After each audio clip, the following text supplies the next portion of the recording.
أعوذ بالله من الشيطان الرجيم بسم الله الرحمن الرحيم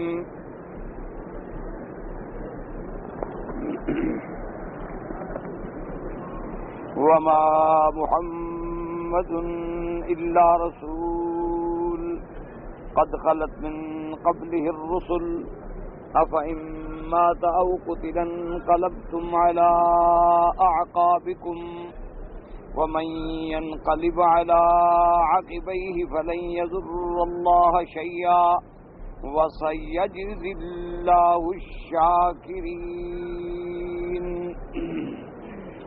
وما كان لنفس أن تموت إلا بإذن الله كتابا مؤجلا ومن يرد ثواب الدنيا نؤته منها ومن يرد ثواب الآخرة نؤته منها وسنجزي الشاكرين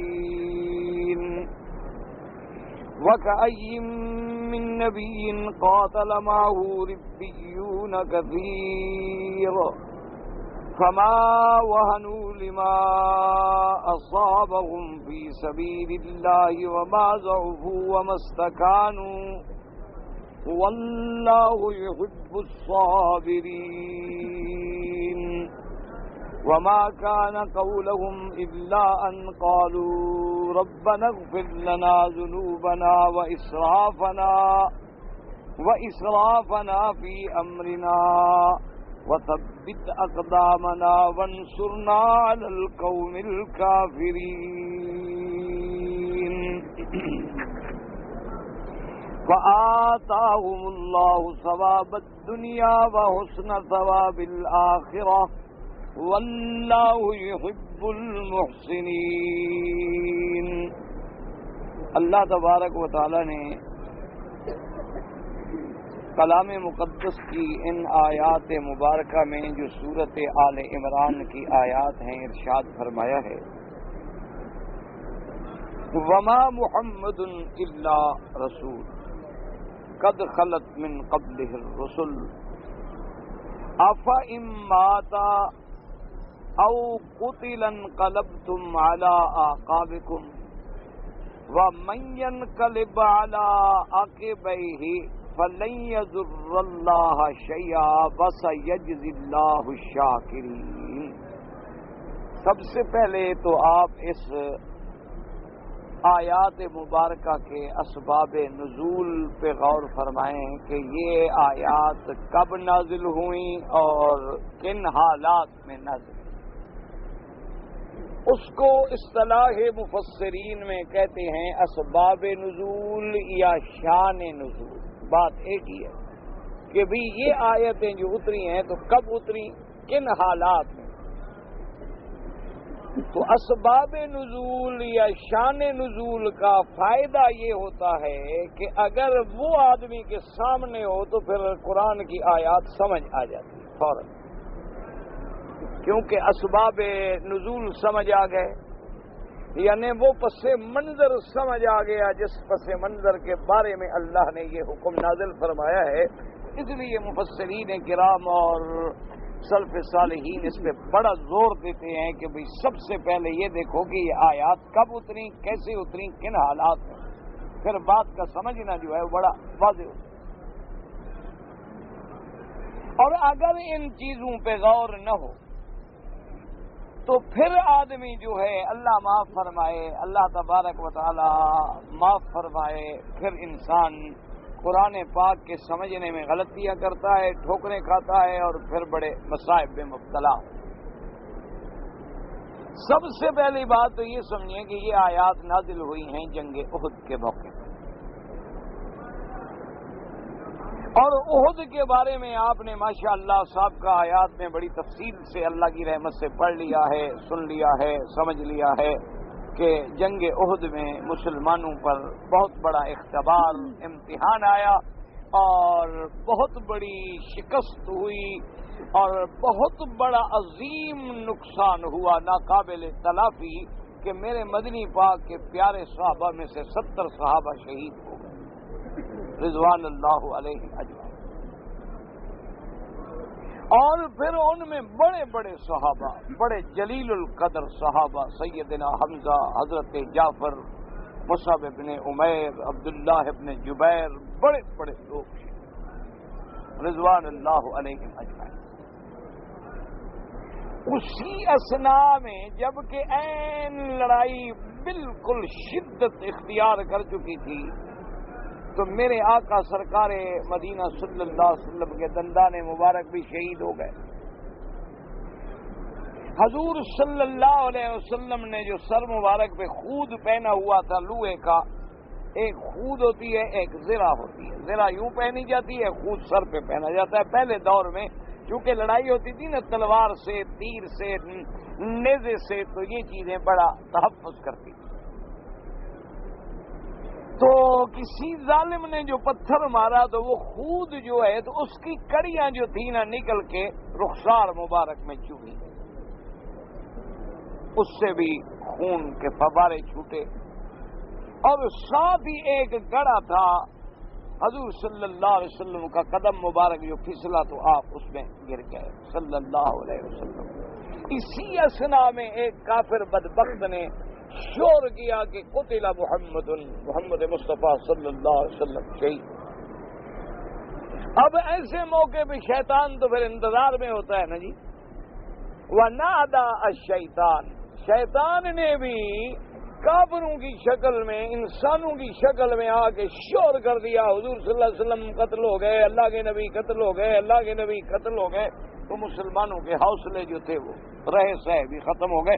ایک تو پہلے جنگ میں شکست ہو رہی ہے،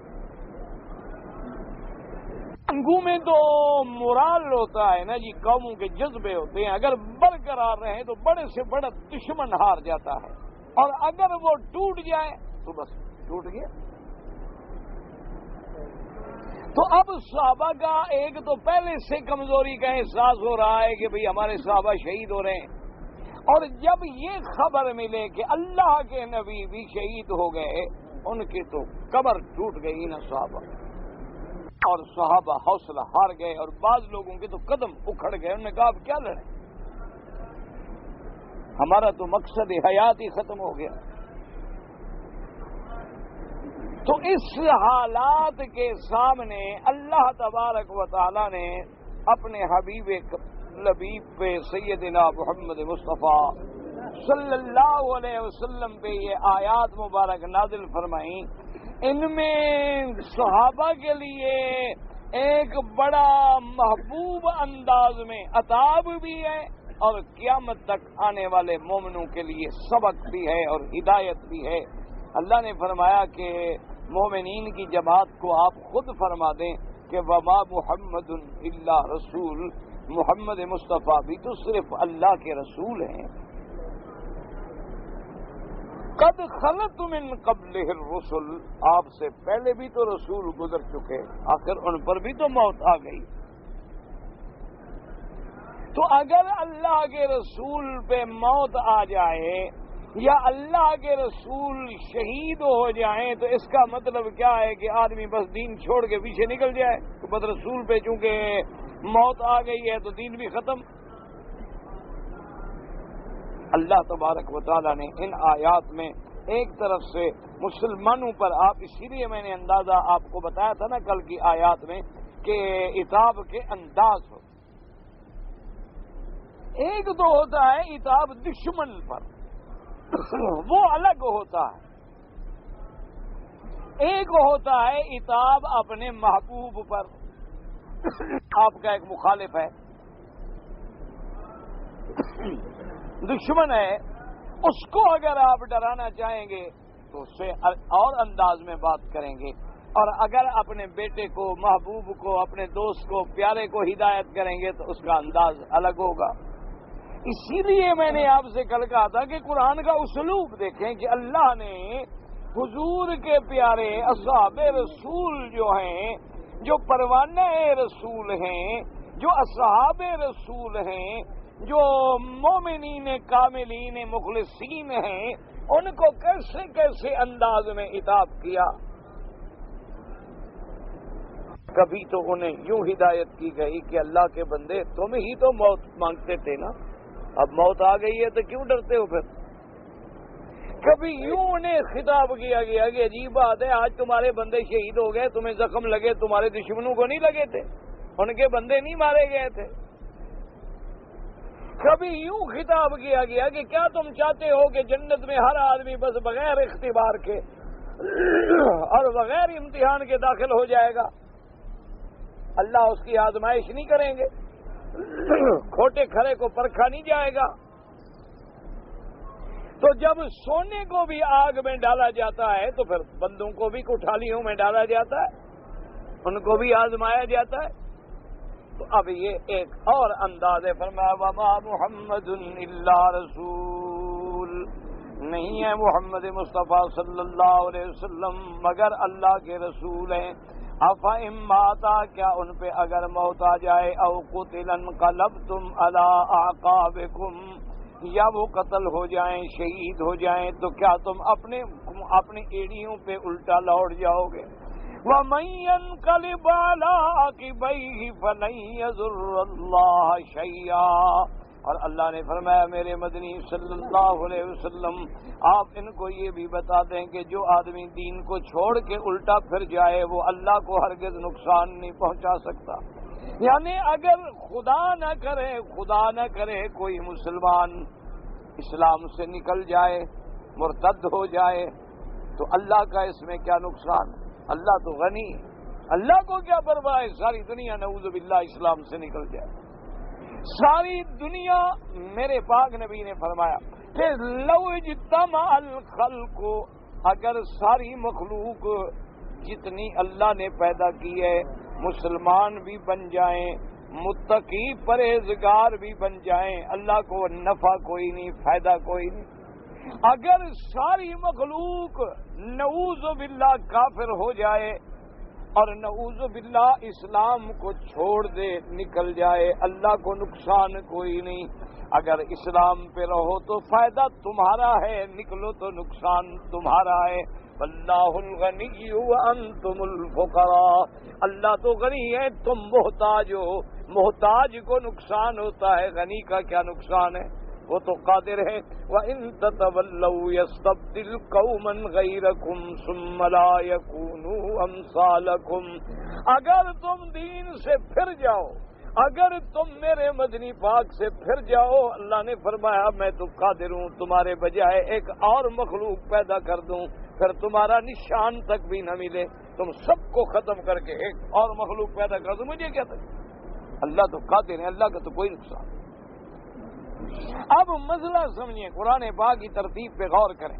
وما محمد الا رسول قد خلت من قبلہ الرسل، اس لیے یہاں اللہ پاک نے، ورنہ سارے قرآن پاک میں خدا نے میرے مدنی صلی اللہ علیہ وسلم کا نام بہت کم لیا ہے، ایسی جگہوں پہ نام لیا گیا جہاں بے انتہا ضرورت تھی مخلوق کو بات سمجھنے کی، ورنہ اللہ نے ہر جگہ میرے مدنی پاک کو خطاب سے، القاب سے نوازا ہے، اور لیکن نام کا اظہار جو ہے بہت کم مقام، جیسے یہاں ہے اور مسئلہ ختم نبوت میں ہے۔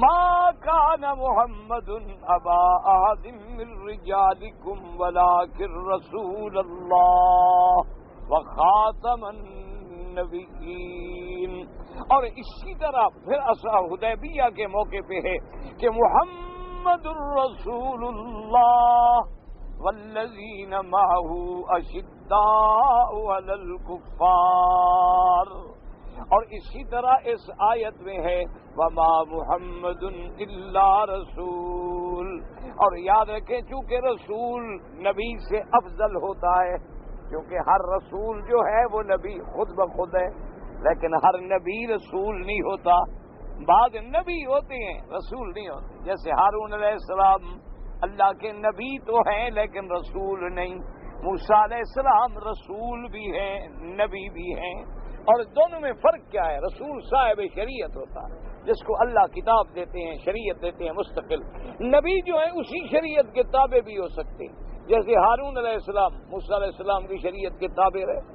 بنو اسرائیل میں ہزاروں نبی آئے جو تورات پہ عمل پیرا رہے، اور افضل جو ہے وہ رسول ہوتے ہیں. اور رسول کتنے ہیں؟ 313. اور 313 میں افضل کتنے ہیں؟ 5 اولو العزم من الرسل. اور ان 5 میں سب سے افضل کون ہے؟ محمد الرسول صلی اللہ علیہ وسلم. اس لیے اللہ پاک نے یہاں رسولوں کا ذکر کیا. تو جب رسول پہ موت آئے گی تو نبی کا ذکر تو خود بخود سمجھ آ گیا کہ نبیوں پر بھی موت آئے. وما محمد الا رسول خلت من قبلہ الرسل. اللہ نے فرمایا آپ سے پہلے بھی تو رسول گزرے ہیں. 1 نہیں 2 نہیں 312 رسول گزر چکے ہیں. اور اس کے بعد فرما دی افإما دعوا قتلا کہ آپ پہ موت آ جائے یا قتل ہو جائیں. لفظ موت پہلے ہے اور قتل بعد میں ہے. اس میں اشارہ تھا کہ میرے مدنی پاک پہ موت آئے گی، حضور قتل نہیں ہوں گے. حضور صلی اللہ علیہ وسلم پہ طبعی طور پہ موت آئے، لیکن آپ کسی میدان جہاد میں قتل نہیں ہوں گے. اس لیے قتل کو مؤخر ذکر کیا گیا اور موت کا ذکر جو ہے وہ مقدم کیا. افإما دعوا قتلا انقلبتم على اعقابكم. کیا اگر میرے مدنی صلی اللہ علیہ وسلم پہ موت آ جائے؟ اب مسئلہ سمجھو کہ موت برحق ہے. اللہ کی ہر مخلوق پہ موت آئے گی، فنا آئے گی.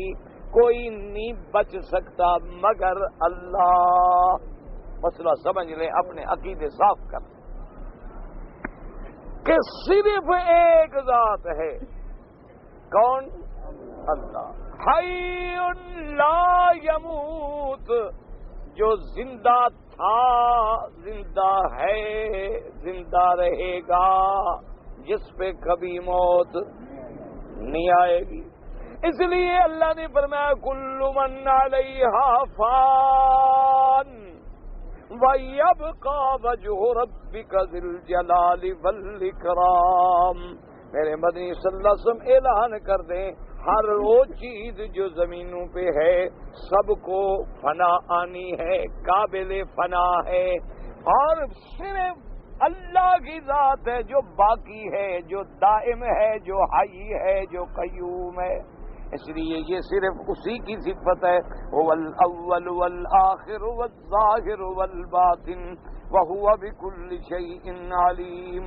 سب سے پہلے جب کچھ نہیں تھا تو اللہ کی ذات ہے، اور جب سب فنا ہو جائے گا تو پھر بھی اللہ کی ذات ہے. صرف اسی کی ذات حی ہے، قیوم ہے، باقی ہے، دائم ہے. باقی دنیا میں کسی چیز کو دوام نہیں، سب پہ فنا آئے گی. یا فنا آئے گی یا قابل فنا ہے. اللہ فنا نہ کریں مرضی. جیسے اللہ نے جنت پیدا کر دی ہے لیکن جنت پہ فنا نہیں آئے گی. جنت موجود ہے، پیدا ہو گئی لیکن رہے گی. لیکن اللہ اگر اس پر بھی فنا طاری کر دیں تو قادر ہیں، فنا کر سکتے ہیں، وہ بھی قابل فنا ہے. اسی طرح اور بہت ساری جنت کی نعمتیں ہیں جیسے رضوان ہے. اسی طرح اور کئی چیزیں ہیں جن کے بارے میں سلف صالحین نے لکھا کہ اللہ پاک انہیں فنا نہیں کریں گے، لیکن اگر فنا کرنا چاہیں تو قادر ہیں، قابل فنا ہے. کل شیء ہالک، ہر چیز قابل ہلاک ہے، صرف اللہ کی ذات ہے جس پہ ہلاک نہیں، فنا نہیں. مسئلہ سمجھ لیں. اس لیے حدیث مبارک میں آتا ہے کہ جب ساری دنیا ختم ہو جائے، ایک وقت وہ آئے گا جب دنیا ختم، کوئی باقی نہیں رہے گا، اور پھر آسمانوں پہ فنا، زمینوں پہ فنا، پہاڑوں پہ فنا، سب ختم، نظام درہم برہم. اسی لیے آپ نے قرآن میں کئی صورتوں میں پڑھا اذا السماء انشقت وَأَذِنَتْ لِرَبِّهَا وَحُقَّتْ وَإِذَا الْأَرْضُ مُدَّتْ وَأَلْقَتْ مَا فِيهَا وَتَخَلَّتْ. اور کہیں اللہ نے فرمایا اذا السماء انفطرت وَإِذَا الْكَوَاكِبُ انتَصَرَتْ. اللہ نے فرمایا جب آسمان پھٹ جائیں گے، جب زمینیں پھیلا دی جائیں گی. اور دوسری جگہ فرمایا جب پہاڑوں کو ہم ریزہ ریزہ کر دیں گے. يَسْأَلُونَكَ عَنِ الْجِبَالِ فَقُلْ يَنْسِفُهَا رَبِّي نَسْفًا فَيَذَرُهَا قَاعًا صَفْصَفًا لا ترى فيها عوجا ولا امتا. اللہ پاک نے فرمایا میرا مدنی آپ بتا دیں ہم ان پہاڑوں کو بھی ریزہ ریزہ کر کے مٹی بنا دیں گے، پھر کوئی آڑ واڑ بھی نظر نہیں آئے گی. اب یہ اونچے اونچے پہاڑ ہیں، پھر ذرا سی بھی سب برابر. یوم تمور السماء مورا وتسیر الجبال سیرا. فرمایا جس دن آسمان پھٹ جائیں گے اور پہاڑ اڑ کے ایسے لگیں گے جیسے چل رہے ہیں، دوڑ رہے ہیں، ریزہ ریزہ ہو جائیں گے، سب ختم ہو جائیں گے. ستارے جھڑ گئے، آسمان پھٹ گئے اور زمینیں بدل گئی، مخلوق ختم ہو گئی، کوئی متنفس زمین پہ نہیں. اللہ تبارک و تعالیٰ فرمائیں گے جبرائیل، 4 فرشتے ہیں، سب سے مقرب فرشتے جو ہیں وہ 4 ہیں، اور بڑے فرشتے ہیں جن کا عدد اللہ جانتا، لیکن 4 فرشتے ایسے ہیں جن کا بہت بڑا مقام ہے. حضرت جبرائیل علیہ السلام، میکائیل علیہ السلام، اسرافیل علیہ السلام، اسی طرح اسرائیل جنہیں آپ کہتے ہیں اسرائیل یا اسرائیل، یہ 4 فرشتے اللہ کے بڑے مقرب فرشتے. یہ بھی میں نے پہلے بھی کئی دفعہ عرض کیا ہے کہ یہ اللہ کی حکمتیں ہیں، بس بندے کا کام ہے کہ مان لے. بندے کا کام ہے کہ آمنا و صدقنا، ہمیں بات سمجھ آ جائے الحمدللہ، اگر کوئی بات سمجھ نہ آئے تو پھر ہمارا قصور ہے. ہمارا میزان جو ہے نا عقل کا بڑا چھوٹا، بڑا ناقص ہے. ایک ذرا سی چوٹ مار دو تو بات ختم ہو، اتنی ناقص عقل ہے کہ ایک پتھر بھی مار دو تو آدمی گیا. تو اتنی ناقص عقل میں کتنی وزن کی باتیں آئیں گی. جو آ جائیں الحمدللہ، جو نہ آئیں الحمدللہ. تو اصل میں اللہ کی حکمتیں ہیں. اب دیکھیں کروڑ ارب خدا جانے کتنی فرشتے. اس لیے قرآن نے ایک دفعہ بتا دی وَمَا يَعْلَمُ جُنُودَ رَبِّكَ إِلَّا هُوَ. میرا مدنی صلی اللہ علیہ وسلم، تیرے رب کا جو لشکر ہے فرشتوں کا، اس کا عدد کوئی نہیں جانتا مگر اللہ. اور کہیں فرمایا لِلَّهِ جُنُودُ السَّمَاوَاتِ وَالْأَرْضِ وَكَانَ اللَّهُ عَلِيمًا حَكِيمًا. اللہ نے فرمایا میرا مدنی، ہم جو تیرے صحابہ کو جہاد کرواتے ہیں یہ بھی ہماری مہربانی ہے، ورنہ ہمارے پاس تو آسمانوں کے بھی لشکر ہیں، زمینوں کے بھی لشکر ہیں. ہمارے پاس تو کئی لشکر. آسمانوں سے ہم پانی بھیج دیں، آسمانوں کا ایک بادل کا ٹکڑا برسا دیں، آسمان کا ایک ٹکڑا گرا دیں، آسمان سے بجلی گرا دیں. ہمارے پاس تو آسمانوں کے بھی لشکر ہیں. ملائکہ نازل کر دیں، ہوائیں بھیج دیں، بادل مسلط کر دیں، آسمان کے دروازے کھول کے پانی پہ گرا دیں. اور فرمایا زمین کے بھی لشکر ہیں، کیڑے مکوڑے حشرات جانور، ہم جو چاہیں جس سے چاہیں کام لیں. یہ تو ہماری مہربانی ہے کہ کافروں کے خلاف ہم تم سے کام لے رہے ہیں، ورنہ اللہ نے فرمایا کافروں کو برباد کرنا ہو تو میرے پاس اور لشکر نہیں ہے. میں نے جب بادشاہ حبشہ والے کو ابرہا کو مروایا تھا تو بندوق سے مروایا تھا. ہم نے اپنا اور لشکر بھیجا تھا، ابابیل پرندے بھیجے اور ہاتھیوں کو برباد کر دیا. ہم نے نمرود کو مروایا تھا تو کوئی لشکر بھیجا، ایک مچھر کو حکم دیا. مچھر تو دیکھا ہوا ہے نا آپ جانتے ہیں مچھر کو. مچھر کو حکم دیا کہ ذرا یہاں بیٹھو اور یوں کرے اندر چلے جاؤ، یہاں پہنچ جاؤ. بس مچھر جناب یوں داخل ہوا، سیدھا جا کے دماغ پہ بیٹھ گیا. اللہ نے حکم دیا ڈنگ مارو. اب وہ ڈنگ مارتا ہے تو تڑپنے لگ جاتا. بھائی علاج کیا کرو؟ حکیموں ڈاکٹروں کو بلاؤ. انہوں نے کہا جی علاج کوئی نہیں، ماں سوائے اس کے کہ جوتا لے کے کوئی سر پہ مارے، اور تو کوئی علاج نہیں. کیوں؟ انہوں نے کہا جب ماریں گے تو وہ ڈر کے مارے چپ ہو جائے گا نا، حرکت نہیں کرے گا. اب جوتا ماریں تو مچھر بھی چپ کر جائے. ادھر جوتے کی رفتار کم ہو تو مچھر پھر شروع کر دے شرارت. ادھر سے پھر جوتے مارنے والے تھک گئے، جوتے ٹوٹ گئے. بادشاہ ہے، فرعون وقت ہے، جوتے سر پہ لگ رہے اور خود بلا رہے آؤ مارو. اگر آہستہ مارے تو نوکر پہ غصہ ہو جاتا ہے، کیوں آہستہ مارے ہو، زور سے مارو. اللہ نے کیسا عذاب دیا؟ ایسا عذاب تم نے دیکھا ہے دنیا میں؟ نہیں دیکھا؟ حضرت حسین کے جو دشمن ہیں خود نہیں مارتے اپنے آپ کو کہ ہم مارتے ہیں ان کو؟ سینے پہ مار رہے ہیں، کبھی چھری مار رہے ہیں، کبھی چاقو مار رہے ہیں، کبھی زنجیریں مار رہے ہیں. کون مار رہا ہے؟ کوئی دماغ خراب ہو گیا ہے کیا ان کا؟ اللہ نے کہا جس دل میں صحابہ کا بغض آ جائے اس کو میں اپنے ہاتھوں سے سزا دلواؤں گا. آخرت والی سزا تو بعد میں دیکھی جائے گی. ورنہ دیکھو کوئی اچھی بات، کوئی عقل والا آدمی مارتا ہے بھلا زنجیر لے کے مارنا شروع کر دیا اپنے آپ کو. دعا کرو اللہ ہدایت دے، ان کو بھی ہدایت. کوئی دشمن ہے اپنے خدا کے کعبے میں دعا کرو اللہ ان کی آنکھیں کھول دے، اللہ ان کو حق کو باطل سمجھا دے کہ حق کیا ہے اور باطل کیا ہے. یاد رکھو جس دل میں صحابہ کا بغض آ گیا یا اہل بیت کا بغض آ گیا کبھی نجات نہیں. دونوں کے غلام بن جاؤ. صحابہ ہیں، اہل بیت ہیں، ہماری آنکھوں کا نور ہیں. یہ تو دشمنوں کا فطور ہے، کبھی ان کو لڑاتے ہیں کبھی ہمیں لڑاتے ہیں. ورنہ خدا کے بندے ایک سسر ہے ایک داماد ہے. اگر ان کو بھی نبی نے مسلمان نہیں کیا تو تمہاری رشتہ داری ہے نبی سے کہ تمہیں مسلمان کرے گا. حضرت سیدنا ابو بکر سے لڑکی لی ہے میرے مدنی محمد مصطفیٰ نے. حضرت عثمان کو لڑکیاں دی ہیں میرے پاک نبی نے. اگر لے میرے نبی کے سسر جن سے رشتے لے رہے ہیں نبی اور جن کو رشتے دے رہے ہیں نبی ان کے پاس بھی اسلام نہ آئے. پتہ ہے دشمنوں نے کیسی باتیں پھیلائی ہیں. اللہ سے دعا کرو اللہ ان کو ہدایت دے. اللہ کے کعبے میں کسی کے لیے بد دعا نہ کرو، ہدایت کی دعائیں. ہمیں خدا نے اپنے گھر میں اس لیے تو نہیں بٹھایا کہ لوگوں کو بد دعا کرو. اب وہ بتائیں کیا کہتے ہیں؟ وہ کہتے ہیں جناب حضور نے ابو بکر سے رشتہ لے لیا تو کون سی بڑی بات ہے، حضرت عثمان کو رشتہ دے دیا تو کیا ہو گیا. یہ سنی دلیل بنائے پھرتے ہیں نبی نے تو کافروں سے بھی رشتے لیے تھے. بی بی خدیجہ کافروں سے نہیں لی تھی.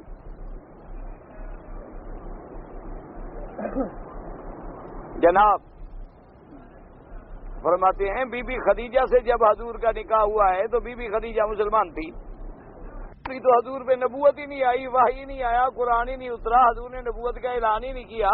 حضور کی عمر مبارک 25 سال ہے، نبی تو بنے 40 سال کے بعد. شادی ہو رہی ہے 25 سال میں، اور جن سے رشتہ لے رہے ہیں وہ بھی تو کافر ہیں. اور حضور نے اتبا کے بیٹوں کو بیٹیاں نہیں دی اپنی. بی بی زینب کا نکاح نہیں ہوا، وہ کافر نہیں تھے. انہوں نے کہا جی یہ کون سی بڑی بات ہو گئی کہ حضور نے لڑکی لی ہے یا حضور نے لڑکی دی ہے تو یہ کوئی دلیل ہو جائے ان کے مسلمان ہونے کی. حضور پاک نے تو اپنا رشتہ جب بی بی خدیجہ سے کیا ہے تو وہ مسلمان نہیں تھے. حضور نے جب اپنی لڑکیوں کا رشتہ دیا ہے، اتبا کی اولاد جو ہے وہ بھی مسلمان نہیں ہے، ابھی لہب کی اولاد بھی مسلمان نہیں ہے. اور پھر وہ حضور کا داماد مقام بدر میں اللہ کے نبی کے خلاف لڑنے آیا ہے، قید ہو گیا ہے، جنگ کرنے کے لیے آیا ہے، قید ہو گیا ہے. انہوں نے کہا جی پھر یہ کون سی دلیل ہو گئی؟ اگر حضرت ابو بکر سے حضور نے رشتہ لے لیا یا حضرت عثمان کو حضور نے رشتہ دے دیا تو یہ کون سی دلیل ہو گئی ابو بکر و عثمان کے ایمان کی؟ اعتراض سمجھ آئے؟ پہلے اعتراض سمجھو تو جواب تو تب سمجھ آئے گا. پہلے اعتراض ہی سمجھ نہ آئے تو جواب کیا سمجھ آئے گا؟ وہی حال ہو کہ آدمی کتاب پڑھتا رہے اور بعد میں استاد نے پوچھے کہ استاد زلیخا مرد تھی کہ عورت؟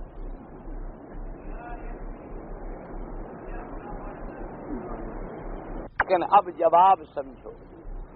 حضور نے بی بی خدیجہ سے جب نکاح کیا ہے تو نبوت مل گئی تھی. ہاں جی مل گئی. جب اپنی لڑکیوں کا رشتہ کیا ہے عمر ابن العاص سے تو اس وقت حضور کی نبوت تھی.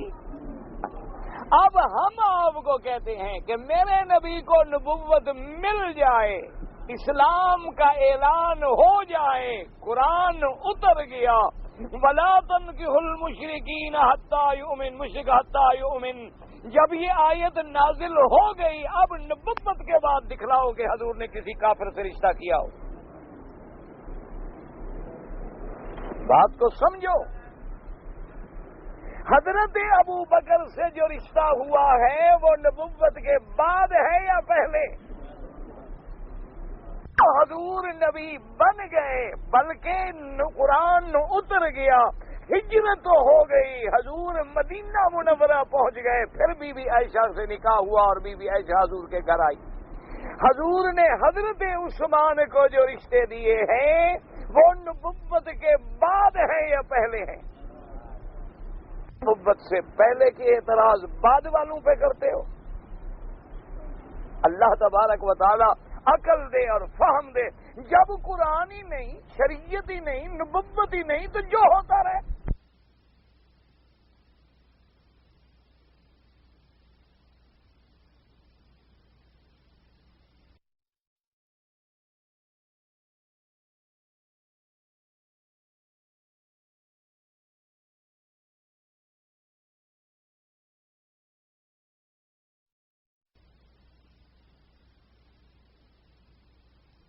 نمازیں پڑھتے تھے،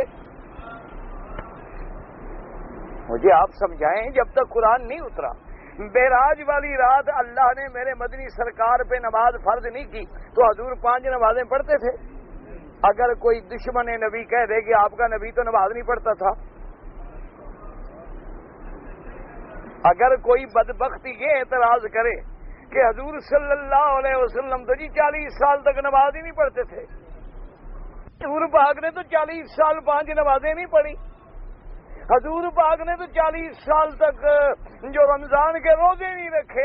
اب کوئی جاہل یہ اعتراض کر سکتا ہے، جن کو اللہ نے عقل دیا ہے وہ کہے گا جب نبوت آئی نہیں، جب قرآن اترا نہیں، جب اللہ نے حکم بھیجا نہیں تو اعتراض کرنے کا کوئی سوال ہی پیدا نہیں ہوتا۔ اللہ فرض کر دے نماز، اب بتاؤ کہ میرے پاک نبی نے کبھی نماز چھوڑی ہے؟ سفر ہے، حضر ہے، مرض ہے، تکلیف ہے، کبھی نماز چھوٹی ہے؟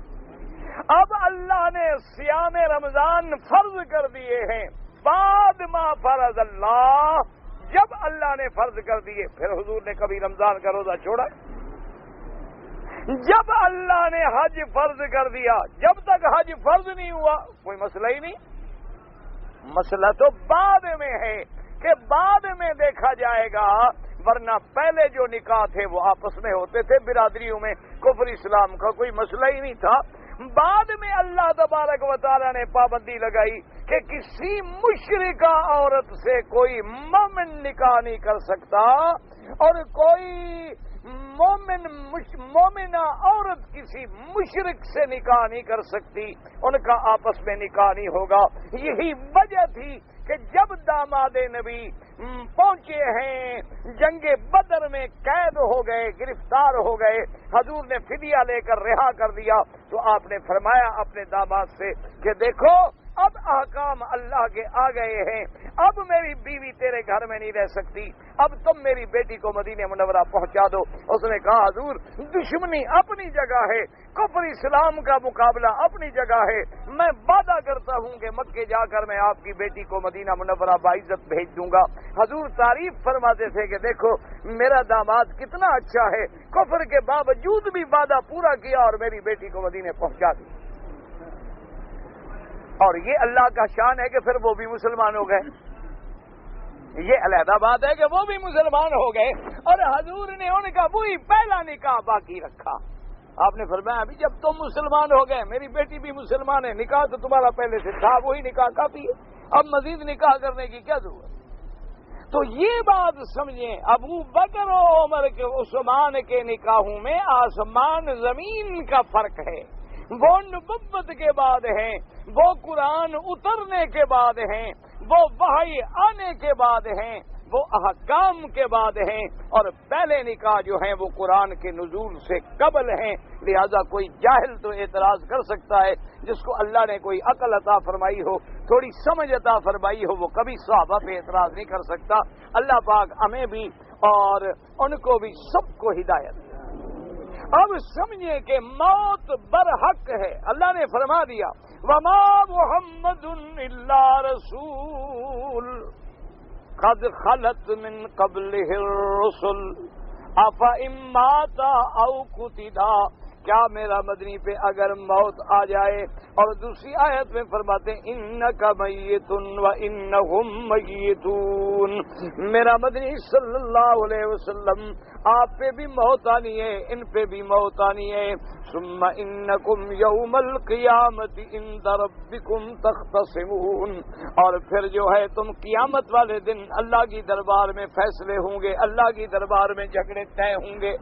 اس لیے حضور اللہ نے فرمایا کہ جبرائیل، میں نے عرض کیا تھا کہ یہ اللہ کی حکمتیں ہیں، ہمارا ایمان ہے۔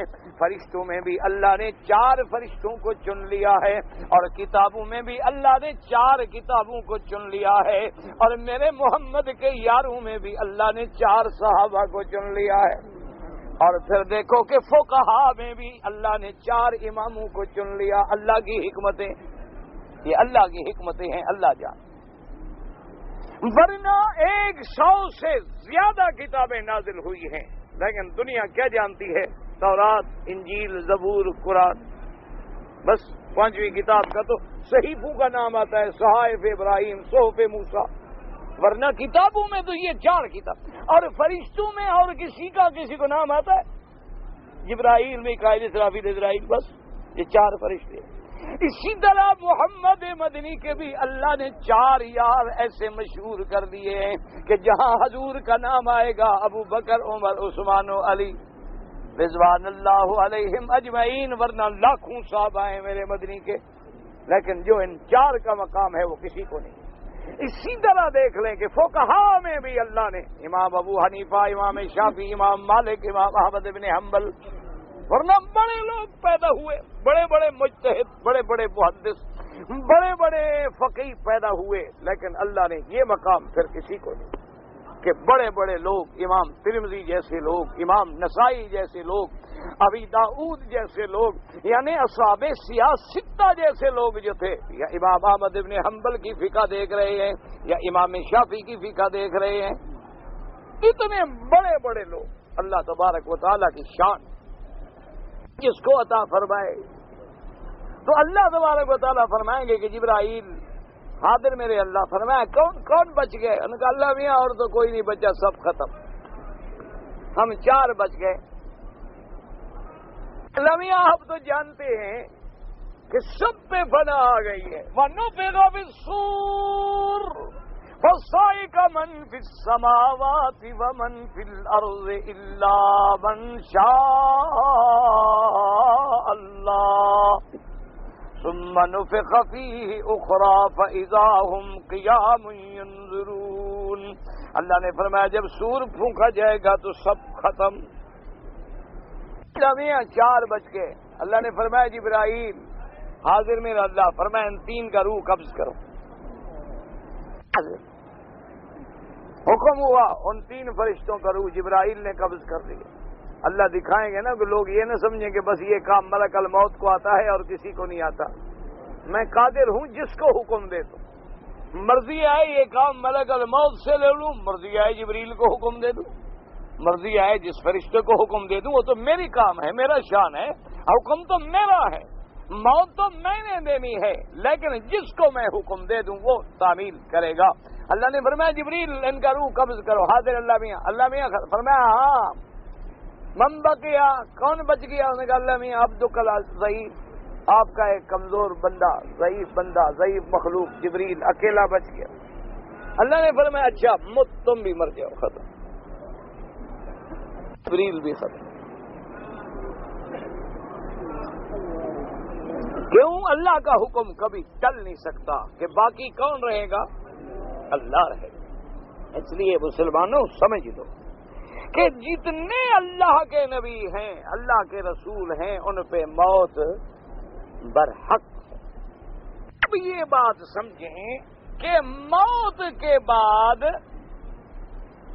موت آ جانا برحق ہے، اس کا کوئی انکار نہیں کر سکتا۔ کوئی کلمے پڑھنے والا، قرآن کے ماننے والا موت کا منکر نہیں۔ اچھا خدا کی شان دیکھو، خدا کے منکر پیدا ہوئے ہیں دنیا میں، ایسے لوگ پیدا ہوئے ہیں جو خدا کو نہیں مانتے۔ نبیوں کے منکر پیدا ہوئے ہیں، صحابہ کے منکر پیدا ہوئے، اہل بیت کے منکر پیدا ہوئے، اولیاء اللہ کے منکر پیدا ہوئے، حدیث رسول کے منکر پیدا ہوئے، معجزات کے منکر پیدا ہوئے، کرامات کے منکر پیدا ہوئے، پر موت ایسی چیز ہے اس کا کوئی منکر نہیں۔ کافر بھی یہ کہتے تھے کہ مرنا تو ہے، کافر یہ کہتے تھے مریں گے صحیح، لیکن مرنے کے بعد اٹھنا نہیں، وہ اگلی زندگی کا انکار کرتے تھے، موت کا وہ بھی نہیں کرتے، وہ بھی مانتے اَإِذَا مِتْنَا وَكُنَّا تُرَابًا وَعِظَامًا أَإِنَّا لَمَبْعُوثُونَ۔ وہ کہتے تھے کہ ہم جب مر جائیں گے ہماری ہڈیاں بھی بہت سیدھا ہو جائیں گی، ریزہ ریزہ ہو جائیں گی، تو کیا پھر ہم کیسے دوبارہ اٹھیں گے؟ دوبارہ اٹھنے کا انکار کرتے تھے، وہ کہتے تھے مرنا تو ہے، إِنْ هِيَ إِلَّا حَيَاتُنَا الدُّنْيَا نَمُوتُ وَنَحْيَا۔ وہ کہتے تھے بس یہی حیات دنیا ہے، یہی زندگانی ہے، مرتے ہیں جیتے ہیں، کوئی مر گیا کوئی پیدا ہو گیا، کوئی مر گیا کوئی پیدا ہو گیا، لیکن اس کے بعد جو ہے وہ نہیں اٹھنا ہم نے، یعنی موت کا انکار انہوں نے بھی نہیں۔ سمجھ لو مسئلہ، اب اچھی طرح سمجھ لو، آج کل تو بڑے جھگڑے ہیں نا، انبیاء پہ بھی موت پر حق ہے۔ اب خدا کی شان دیکھیں کہ جو لوگ میرے نبی کا ہر سال میلاد مناتے ہیں، موت کے بھی وہی منکر ہیں۔ عجیب اتفاق، اللہ تبارک و تعالی ان کو بھی حق سمجھنے کی توفیق دے، یعنی ہر سال میلاد مناتے ہیں، 12 ربیع الاول کو بھی حضور پیدا۔ میلاد کا کیا معنی ہوتا ہے کہ جس دن حضور پیدا ہوئے ہیں اس دن وہ خوشی مناتے ہیں، جسے آپ سالگرہ کہتے ہیں، آپ اس کا نام سالگرہ بھی رکھتے ہیں نا، آپ بھی تو سالگرہ مناتے ہیں۔ آج کل تو ماشاءاللہ بوڑھے بوڑھے لوگ بھی بنا رہے ہیں، 80 سال کا ہو گیا تو 80 سالگرہ ہوگی، 80 پورے ہو گئے۔ آج کل لوگ شادی کی بھی سالگرہ مناتے ہیں کہ بھی فلاں سال ہماری شادی ہوئی تھی، تو پھر وہ جب دن آتا ہے بھی شادی کی سالگرہ مناؤ۔ پہلے پیدائش کی سالگرہ تھی، اور پھر باقاعدہ جو بڑے لوگ ہیں وہ تو باقاعدہ پلیٹوں میں شمع سجھاتے ہیں کہ بھی بچہ ہو گیا نا 7 سال کا تو 7 شمع لگیں گی، پھر کیک رکھے جائیں گے، پھر وہ آ کے پھونک ماریں گے۔ کیوں؟ انگریز تو تب خوش ہوگا نا جب پوری نقل ہو، اگر آدھے انگریز بنے تو وہ بھی تو راضی نہیں ہوتا نا، وہ بھی کہتا ہے پورے بنو۔ افسوس یہ ہے کہ ہم نہ پورے مسلمان ہیں نہ پورے انگریز، نہ وہ راضی ہے نہ اسلام راضی ہے، اسی لیے ہم درمیان میں لٹک رہے ہیں۔ وہ بھی ہمیں اپنا نہیں سمجھتے، وہ کہتے ہیں جی کچھ ہو جائے ہے تو مسلمان نا، کبھی اسلام جاگ پڑا تو یہی ہمارے خلاف کام آئے گا، اور وہ بھی آپ کو نہیں، اور اسلام بھی نہیں مانتا، وہ کہتے ہیں میرا بھی تو نام لے رہا ہے نا، نہ نماز ہے نہ روزہ ہے نہ حج ہے نہ زکوٰۃ ہے نہ حلال ہے نہ حرام ہے، نہ میرے مدنی کی شکل ہے نہ صورت ہے نہ تہذیب ہے نہ لباس ہے، کیسا مسلمان ہے؟ اسلام بھی ہمیں نہیں مانتا، ہم مذبذبین بین ذالک لا الہ الا ولا الہ الا، نہ ہم پکے کافر نہ پکے مسلمان، درمیان میں آدھے تیتر آدھے بٹیر بنے ہوئے، ادھر سے بھی جوتے پڑتے ہیں ادھر سے بھی پڑتے ہیں، قبر کا اللہ کو پتا ہے کیا ہوگا، حال بہرحال پتا ہے سب کو کیا ہونا ہے۔ اس لیے جناب یہ جو ہے نا میلاد کا معنی کیا ہوتا ہے کہ جس دن پیدائش ہو اس دن، اچھا بھائی اللہ کے بندو، اللہ سے دعا کرو اللہ ہمیں آپ کو عقل دے، اگر میلاد منا رہے ہو تو جس کی پیدائش ہے موت برحق ہے، جو پیدا ہوگا اس پہ موت بھی آئے گی، یا تو پھر میلاد بھی نہ مناؤ۔ دیکھو نا اصولی بات ہے، ایک بات کرو، دو باتیں تو نہ کرو نا ہمارے ساتھ، دو دھوکے تو نہ دو نا ہمیں، ادھر میلاد بھی مناؤ ادھر یہ بھی کہو کہ نہیں نبی بشر ہیں بھی نہیں اور نور ہیں، اگر نور ہیں تو پھر 12 ربیع الاول کو نور پیدا ہوتا ہے، پہلے نہیں ہوتا۔ نہیں، ٹھنڈے دل سے ناراض نہ ہوں، اللہ کے کعبے میں بیٹھے ہو، آپ نے بھی قبر میں جانا ہے میں نے بھی قبر میں جانا ہے، میں جھوٹ بولوں تو اپنی قبر خراب کروں، مجھے کیا ملے گا؟ کوئی آپ پیسے دیتے ہیں مجھے، یا میں نے آپ سے کوئی وظیفہ لینا ہے کہ میں اپنی قبر خراب کروں؟ اگر آپ نے قیامت میں کہا کہ ہمیں مسئلہ سمجھ نہیں آیا تو یہ کعبے کی دیواریں بھی گواہی دیں گی کہ نا اللہ میاں مسئلہ تو سمجھ آ گیا تھا ان کو، لیکن یہ باپ دادے والی ضد میں اڑے رہے، مسئلے کا پتہ ان کو لگ گیا۔ لیکن باپ دادا جو میلاد مناتا تھا یہ بھی مناتے، باپ دادا اگر ڈھول بجاتا تھا یہ بھی بجاتے، باپ دادا اگر چلیسویں کرتا تھا یہ بھی کرتے، باپ دادا اگر شادی والے دن میں کوئی میراثنے لاتا تھا یہ بھی فلم ایکٹر لے کے گانے سنتے ہیں۔ یہ تو بیچارے رواج میں پھنسے ہوئے، مسئلے کا تو ان کو بھی پتا ہے۔ یہ نہیں کہ ان کا عقل خراب ہے، ٹھیک ٹھاک عقل والے لوگ ہیں ماشاءاللہ، ایک کے دو بنا دیں، مرد کو عورت بنا دیں، عورت کو مرد بنا دیں، ان جیسا دماغ تو کسی کا ہے نہیں۔ یہ کیسے کہہ سکتے ہیں کہ ہمیں مسئلہ سمجھ نہیں آیا؟ یاد رکھو جو پیدا ہوگا تو موت آئے گی، یا پیدائش کا انکار کرو یا موت کا انکار کرو۔ اگر مانو گے کہ اللہ کے نبی پیدا ہوئے ہیں اور ابن عبداللہ ہیں، ابن عبد المطلب ہیں، آمنہ کے لال ہیں، اور بی بی آمنہ کے بطن مبارک سے میرا مدنی سرکار پیدا ہوا ہے، اور حضور کی پیدائش پہ اللہ نے ایسے عظیم قدرتوں کے مظاہرے کیے ہیں کہ آسمانوں میں بھی ہلچل ہے اور زمینوں میں بھی ہلچل ہے۔ کیسر و کسرا کے کنگرے گر رہے ہیں اور جنات آسمانوں سے مار کھا رہے ہیں، شہاب ثاقب کی برساتیں ہو رہی ہیں، اور جنات چیخ رہے ہیں کہ کیا ہو گیا آج زمین میں، آسمانوں پہ پیر لگ گئے، بات کیا ہے، اور کاہن بھاگ رہے ہیں، راہب دوڑ رہے ہیں، نجیمیوں حساب کھول کے بیٹھ گئے ہیں، جبر والے حسابوں کے چکر میں ہیں، اور پہاڑوں سے اتر کے دیوانوں کی طرح بھاگ رہے ہیں کہ ولدت اللیلۃ والمولود، آج رات کوئی بچہ مکے میں ضرور پیدا ہوا۔ اور جب پیدائش ہوگی تو پھر موت بھی ہوگی، اگر پیدائش نہ ہو تو پھر موت بھی نہیں ہوگی۔ تو ایک چیز کا تو اقرار کرو یا ایک چیز کا انکار کرو، اب دونوں تیر تو نہ مارو نا کٹھے، کوئی عقل کرو نا، دو باتیں نہ کرو۔ جیسے میرے دوسرے بھائی کہتے ہیں نا جی کہ یہ 10 دن جو ہیں ماتم کے ہیں، محرم کے، سیاہ کپڑے پہنو، 4 پائیاں الٹی کر دو، بیوی کے قریب بالکل نہیں جانا، سینے پہ ہاتھ مارتے رہو، حسین حسین کرتے رہو، بس جنت کے دروازے کھل جائیں گے۔ ادھر کہتے ہیں کہ حضرت حسین نے اپنے بیٹے کی شادی کی تھی کربلا میں۔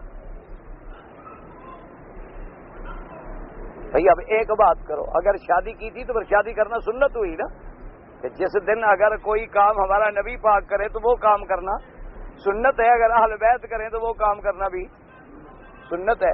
اچھا ادھر تو حکم ہے کہ حضرت حسین کا سر مبارک کاٹا گیا اور سانگوں پہ چڑھایا گیا، وہاں بھی قرآن پڑھ رہے تھے، اور ان کے صبر کا یہ عالم تھا، اور ماننے والوں کے صبر کا یہ عالم ہے کہ انگاروں پہ چلو اور اپنے آپ کو پتھر مارو اور چاقو مارو۔ دو باتیں تو نہ کرو نا، ایک بات کرو، یا حضرت حسین کے غلام بنو تو جو حضرت حسین نے کیا کرو، اگر حضرت حسین نے ماتم کیا کرو، اگر حضرت حسین رضی اللہ تعالیٰ عنہ نے علی اصغر علی اکبر پہ ماتم کیا ہے، فرزندان مسلم ابن عقیل پہ ماتم کیا ہے، آپ کی بیویوں نے ماتم کیا ہے، زین العابدین نے ماتم کیا، اہلاً و سہلاً، آئیں ہم بھی آپ کے ساتھ ہیں، جھگڑے کی ضرورت ہی نہیں، آئی کی کیا ضرورت؟ اگر ادھر کہتے ہو کہ صبر اہل بیت کا صبر ہے اور صبر حسین مثال ہے، تو پھر تم بے صبرے کیوں؟ پھر تم بھی صبر سیکھو، تم بھی اس دن روزے رکھو، خیراتیں کرو، صبر کرو، اللہ کے دربار میں بیٹھ کے عہد کرو، مولا جس طرح آل بیت کے رسول سردار نے حق کے لیے جان دے دی ہے، ہم بھی تیرے دین پہ مر جائیں گے۔ تجدید عہد کرو، پیار کا محبت کا اظہار کرو۔ پھر یہ کیا مطلب ہے کہ کبھی انگاروں پہ رقص ہے، کبھی زنجیروں کا رقص ہے، کبھی چھریوں کا رقص ہے، کبھی تازیہ اٹھا کے پھر رہے ہیں، اور کبھی یہ کیا ہے؟ آخر خدا کے لیے کوئی ایک بات تو کرو نا۔ اس لیے ان میرے بھائیوں سے کہو یا میلاد کا انکار کرو یا پھر موت کا اقرار کرو۔ پتہ یہ کیا کہتے ہیں؟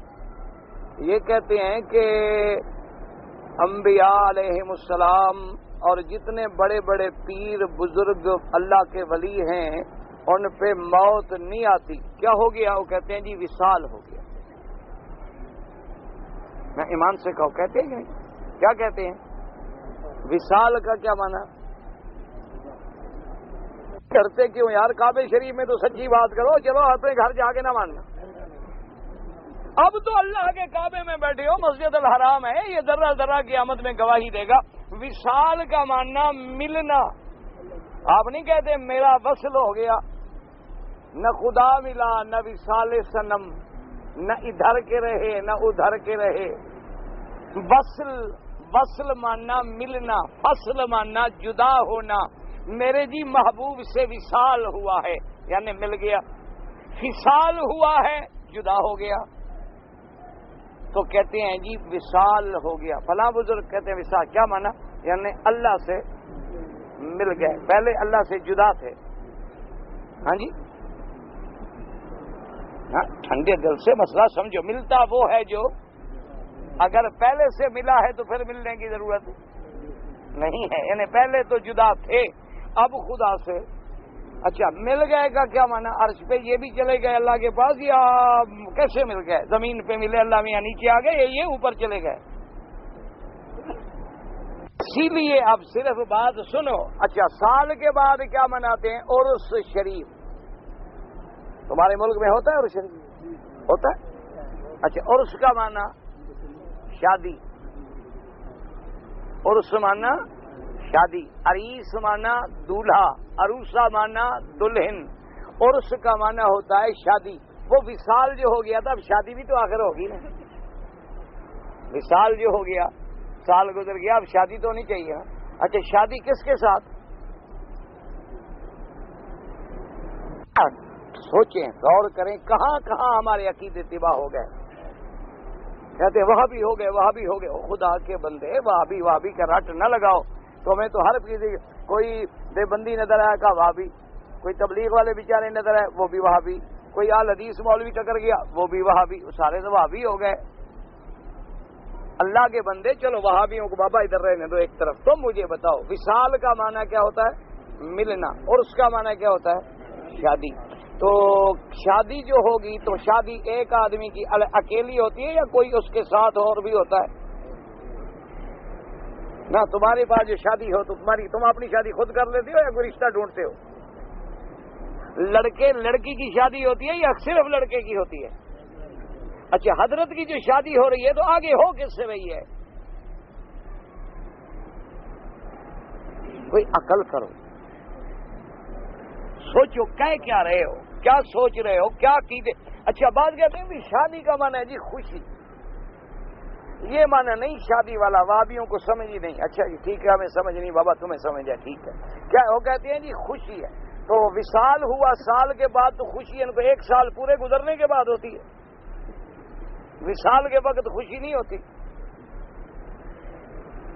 ایک سال گزر جاتا ہے پھر خوشی ہوتی ہے، پھر اگلا سال گزر جاتا ہے پھر خوشی ہوتی ہے، پھر اگلا سال گزر جاتا ہے پھر خوشی ہوتی ہے۔ اچھی بات ہے، خدا سے مل رہے ہیں، خوشی سال سال کے بعد ہوتی ہے، سارا سال کیوں نہیں ہوتی بھائی؟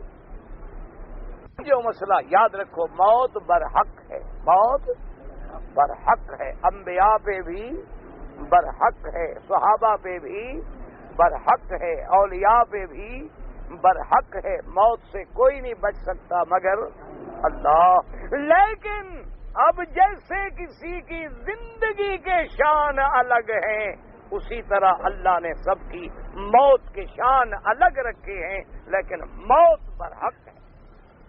سمجھے مسئلہ؟ جیسے زندگی میں اللہ نے اپنے نبیوں کو شان بخشی ہے، اسی طرح موت کے بعد بھی نبیوں کی ایک نرالی شان ہے، ایک نرالا مقام ہے۔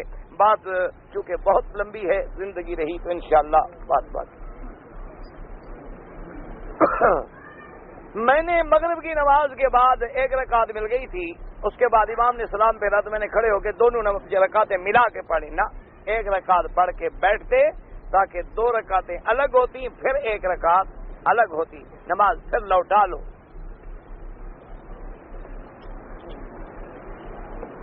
کسی نے کہا ہے کہ دودھ میں اگر مکھی پڑ جائے تو اس کو اچھی طرح ڈبو دیں، یہ ٹھیک ہے؟ ہاں یہ حدیث ہے، اس کی وجہ ہے حضور نے فرمایا مکھی کے دو پر ہیں، یہ ایسی بدبخت ہے، ایک پر میں بیماری ہے ایک پر میں علاج ہے، یہ بیماری والا تو ڈبوتی ہے، علاج والا اوپر رکھتی ہے. تو لہذا اب مکھی پڑنے سے حرام تو ہو نہیں رہا، لیکن اس کی بیماری کا اثر باقی نہ رہے تو اچھی طرح ڈبو دو تاکہ وہ دوا بھی ہو جائے. ورنہ اگر حرام ہوتا حکم دیتے گرا دو. اب حرام تو ہے نہیں تو اللہ کی نعمت کو گرایا کیوں جائے؟ اور ایسے بندہ بھی ہے تو نقصان کیوں ہو؟ میرے نبی نے صاف علاج بھی بتا دیا. اور تم یہ مسئلے کیوں پوچھتے ہو بابا؟ یہاں تو بکرے ہضم ہو گئے، مکھی کے مسئلے پوچھ رہے ہیں. کمال کرتے ہو یار، ویسے کیوں تکلیفیں کرتے ہو؟ یہاں تو زمینوں کے زمین مربع اندر گئے ہوئے ہیں. حاجی ہیں ہمارے بڑے سمجھدار ماشاءاللہ. مکھی کا حضرت اسی لیے ہے نا کہ حضرت عبداللہ ابن عمر سے کسی نے پوچھا تھا نا جی میں عمرہ کرنے آیا ہوں، احرام باندھا ہوا تھا، یہاں مچھر بیٹھا تھا، یوں جو میں نے مارا تو مچھر مر گیا، اس کا خون مجھے لگ گیا، تو میرے عمرے احرام میں تو کوئی فرق نہیں. آپ نے فرمایا آئے کہاں سے ہو؟ انہوں نے کہا جی کوفہ سے. آپ نے فرمایا اس کو کان سے پکڑ کے حرم کے باہر نکال. تو صحابہ نے کہا حضور کیوں نہ؟ فرمایا حضرت حسین کا خون پی گئے، مکھی کا خون پوچھنے آئے ظالم.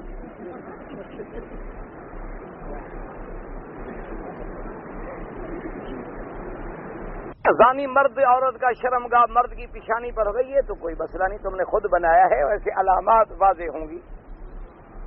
جی بعض لوگ تبلیغی جماعت والوں کے ساتھ ارادہ کر لیتے ہیں اور نہیں جاتے، اللہ ان کو توفیق دے. ویسے اچھی بات ہے، دین کے لیے نکلا کرو، ارادہ کرو تو پھر پورا کرو.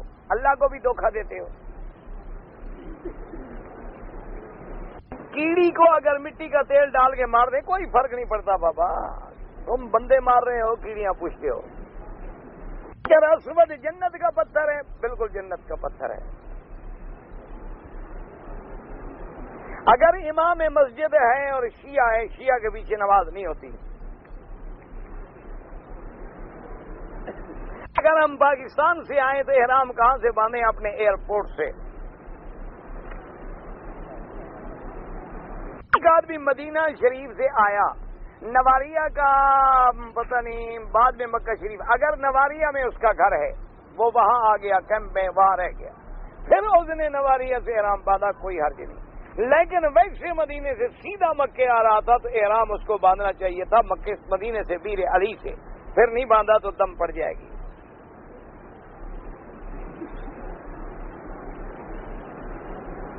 اگر کپڑے یا جسم کو 3 ماشا گندگی لگی ہو تو نماز ہو جاتی ہے. یہ مسئلہ حدیث کے خلاف ہے. نزل الابرار ایک کتاب ہے، اس کو کھول کے دیکھ لیں، یہ مسئلے سارے آپ کو وہاں مل جائیں گے. کتاب کا نام ہے نزل الابرار. نزل الابرار وہ کتاب لے لیں، اس میں یہ سارے مسئلے آپ کو انشاءاللہ سمجھ آ جائیں. ہے بھی اہل حدیث علماء کی، ہے بھی ان کی کتاب. جب پڑھیں گے نا پھر یہ سارے مسئلے انشاءاللہ 14 طبق روشن ہو جائیں. لوگ ہمیشہ زبان سے نیت کرتے ہیں، نیت دل میں ہوتی ہے. زبان سے صرف استحضار ہے، اس بات کو ہم دہرا رہے ہیں. اصل مقام نیت دل ہے. میں جہاد کے لیے کشمیر جانا چاہتا ہوں، والدین نہیں مانتے، والدین کی اجازت کے بغیر نہیں جا سکتے. اگر اب آپ کی 1 رکعت چھوٹ گئی ہے تو کھڑے ہو کے آپ 1 رکعت پوری کریں گے. بس جو چھوٹ گئی آپ کی گویا وہی رکعت پوری ہو گئی.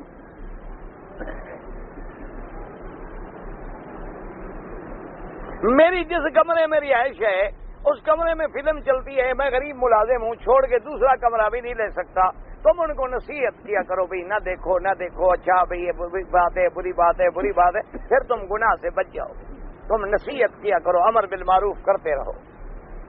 دوسری جگہ کرائے کا کمرہ غریب ہے، آپ نہیں دے سکتے تو مجبوری ہے آپ کی. ان کو سمجھاتے ضرور رہو، محبت سے، پیار سے، لڑے نہیں. آپ پیار سے کہتے رہے، انشاءاللہ اثر ہوگا. میں نے داڑھی کا خط پہلے بنوایا، سر بعد میں مڈوایا. ماشاءاللہ داڑھی زیادہ تکلیف دے رہی ہوگی نا، تو اس لیے بہرحال ایک بکری ادا کرو. ہم بیچارے کو 2-3 دن ہو جائیں، داڑھی بڑا پریشان کرتی ہے. اسے داڑھی کا بوجھ بھی بہت ہے، سنت رسول ہے نا. اس کو جی بالکل مٹا دو اور مکے میں مٹاؤ. انا للہ و انا. دعا کرو اللہ سب کو داڑھی رکھنے کی توفیق دے. اللہم صلی علی سیدنا محمد.